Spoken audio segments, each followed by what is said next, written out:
नमस्कार दोस्तों, मेरा नाम सानिया खालिद है और मैं आपके अपने YouTube चैनल पर एक बार फिर से स्वागत करती हूँ। आज हम एक ऐसे मुद्दे पर चर्चा करेंगे जो न केवल भारतीय राजनीति की गहराइयों को छूता है, बल्कि हमारे लोकतंत्र, संविधान और विचारधारा की लड़ाई को भी उजागर करता है। आजादी से पहले और आजादी के बाद की राजनीति में विचारधारा का संघर्ष हमेशा से मौजूद रहा है, लेकिन वर्तमान समय में यह संघर्ष और भी तीव्र हो गया है। इस लड़ाई में एक तरफ भारतीय जनता पार्टी यानी बीजेपी और राष्ट्रीय स्वयंसेवक संघ आरएसएस खड़े हैं और दूसरी तरफ कांग्रेस और विपक्षी दल। आज का विषय इस बात को समझने का है कि क्यों भारतीय राजनीति में विचारधारा की लड़ाई इतनी महत्वपूर्ण हो गई है। क्या यह सिर्फ चुनावी जीत हार तक सीमित है या इसके पीछे कुछ गहरे सामाजिक और संवैधानिक सवाल छिपे हैं। बीते कुछ सालों में हमने देखा है कि सत्ता का केंद्र केवल चुनावी रणनीतियों और राजनीतिक गठबंधनों तक सीमित नहीं रह गया है। संवैधानिक संस्थानों का झुकाव, लोकतंत्र के चार स्तंभ का संतुलन और मीडिया की भूमिका ने भी इस संघर्ष को और जटिल बना दिया है। हाल ही में कांग्रेस पार्टी ने अपनी नई इमारत का उद्घाटन किया। इस मौके पर राहुल गांधी ने एक नई सोच और नई दृष्टिकोण के साथ अपने विचार साझा किए। उन्होंने कहा कि यह लड़ाई केवल चुनाव जीतने की नहीं है, बल्कि यह लोकतंत्र और संविधान को बचाने की भी है।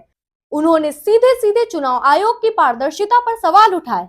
उनका कहना था कि जब चुनाव आयोग ही निष्पक्ष ना हो, जब संवैधानिक संस्थान सत्ता के पक्ष में काम करे, तो विपक्ष के लिए लड़ाई और भी मुश्किल हो जाती है। इस संदर्भ में आरएसएस प्रमुख मोहन भागवत का हालिया बयान भी चर्चा में है। उन्होंने कहा कि भारत को सही मायने में आजादी तब मिली जब राम मंदिर का निर्माण हुआ। यह बयान कांग्रेस के नेताओं ने देशद्रोह की तरह देखा और इस पर तीखी प्रतिक्रिया दी। राहुल गांधी ने इसे भारत की आजादी का अपमान बताया। आज विपक्ष केवल सत्ता से नहीं, बल्कि उस व्यवस्था से भी लड़ रहा है जो सत्ता के पक्ष में झुकी हुई है। राहुल गांधी ने स्पष्ट किया कि यह लड़ाई सिर्फ बीजेपी के खिलाफ नहीं है, बल्कि उस पूरे सिस्टम के खिलाफ है जो लोकतंत्र के मूल्यों को कमजोर कर रहा है।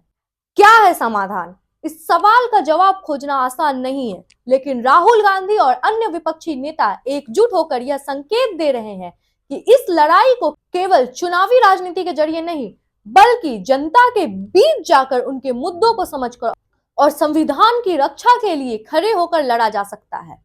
दोस्तों, यह वक्त केवल विचारधारा की लड़ाई का नहीं है, बल्कि यह तय करने का भी है कि हम किस तरह का भारत चाहते हैं। यह लड़ाई हमारी आजादी, हमारे संविधान और हमारे लोकतंत्र के आत्मा को बचाने की है।